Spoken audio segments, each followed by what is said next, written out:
Hey guys, welcome back to the channel. It's awesome that you're tuning in. So in this video we are going to take a close look at the Roseland Embrace the Sound soundbar. That's double sound, but you know what I mean with that. The thing is, like, when I wanted to check out with this 2.0 or stereo soundbar, it's just what we're going to get. But also this thing has quite some interesting features in combination with 30 watts of power and Bluetooth 5.0, and yeah, this thing even comes with a remote. In the end, like, we can do a lot of great things with it, and I even picked it up for around 25 euros. And I think normal price was 30 euros because I had it for a bargain deal. So this is in 2.0, it comes with two tiny speakers of 15 watts and makes a total of 30. Then we're having Bluetooth version 5.0, and it even has like the option for AUX inputs and HDMI ARC input and Optical In. So there are quite a lot of interesting features this device has. But let's do a quick unboxing with you guys. So first thing that we're going to get is the power supply. So the power supply is a quite different and interesting story. So first of all, this is not your typical 12 volt power supply, this is 15 volts. Then we're going to get the soundbar itself, and the soundbar is a pretty damn big one. So this thing is around 71 centimeters in length, so it's quite long if you ask me. So let's see what we're going to get more in the package, and of course with the deluxe toilet paper manual. Okay, so already mentioned that thing comes with a remote, and we do get a lot of cables, so in my opinion that is very nice for the price.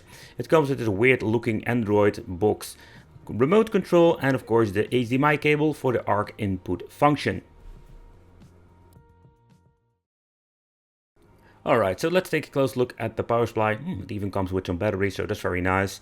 Here we're going to get ourselves the power supply. I already mentioned this thing is 15 volts, and why I don't like getting those things, if it's getting broken or you just lost it, it's very hard to find a replacement. It does have like a very nice woven cable, and it has like the normal barrel jack connection, so nothing really fancy or special beside the voltage over here. The remote itself, I'm not a big fan of this thing, simply because it has like a very cheap feel. And later on in the video I'll show you what I mean with the way how this thing works, because when you're looking at the configuration you can do a lot of things like powering on, switching between inputs, there is an equalizer function, so there are quite some interesting features. But the cheap feel, I think this will not work perfectly. But let's put in some batteries and let's see what we're going to get with this later on in the video. Okay, so then we're going to get the soundbar itself. So everything has been packed up very well, so they did just an amazing job with this. But here you can see like the bar itself, it's sort of kind of an piano black glossy. Not a big fan of it because when you're going to dust it off and over time it will be like scratch heaven. So that's going to be like we're going to get with these freaking things. And at the side we're going to get volume control, the mode option and the on and off switch, and you will also can use it for pausing and playing some music. But let's take a close look at the connections. So we're going to get the HDMI ARC in, the optical out in, and even two AUX ins. So it's quite interesting. So we're having like 4 different options that can basically hook up this soundbar. Okay, so another thing I really like is that we're going to have the option to put it on the wall underneath your television. There is no mounting kit whatsoever, so it seems to be you need to figure out how to attach the thing to the wall yourself. Okay, so the controls, everything seems to be working fine, but I'm noticing that when you're basically powering on this device, I still have some issues sometimes with the remote control. But let's pull up the Bluetooth function, and here we can basically connect the device. Just search for your Bluetooth functionality device, click it, and you can just use it. There's no application needed, this is just a click and go situation. But shall we try some music, and I will give you a quick overview of the audio quality and how it will sound.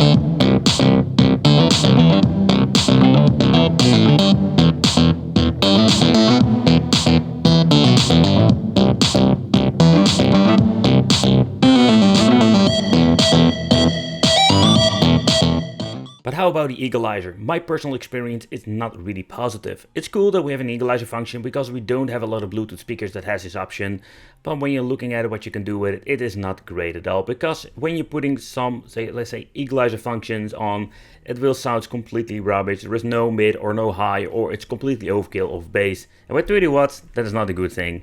Okay, something I've noticed with the remote itself, that when you try to switch between the inputs, okay, so the button itself and all the functionality of the remote, it seems to be working just fine, but trying to point it at the right direction, it's going to be the most biggest challenge you're going to have, because I notice sometimes I need to press it a couple of times, and again, it doesn't really automatically recognize which signal it will have something on, even if you're connecting like a couple of them, so you need to switch between them, and that is not super convenient in my opinion.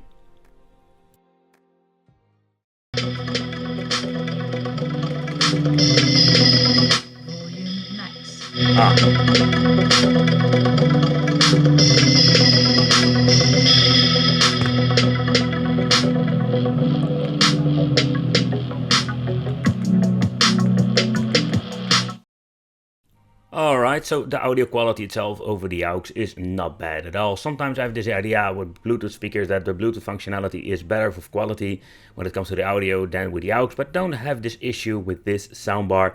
But I think it's pretty damn cool that you can switch between two different aux, and yeah, you can hook up a lot of different devices through the old school analog way.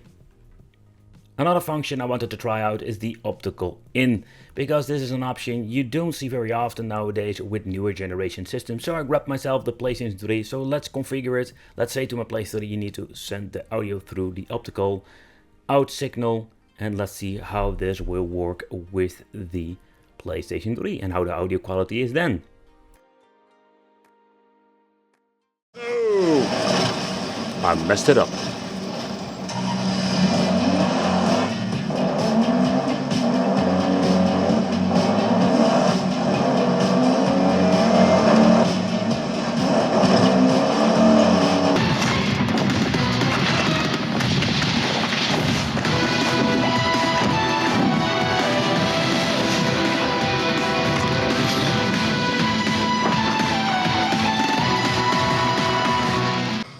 Let's talk about this Roseland soundbar and how will it look.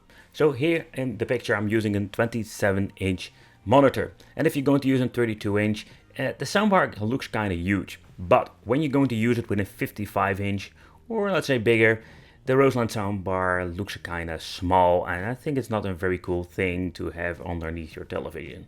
But that is my personal opinion, and of course for everybody it's different.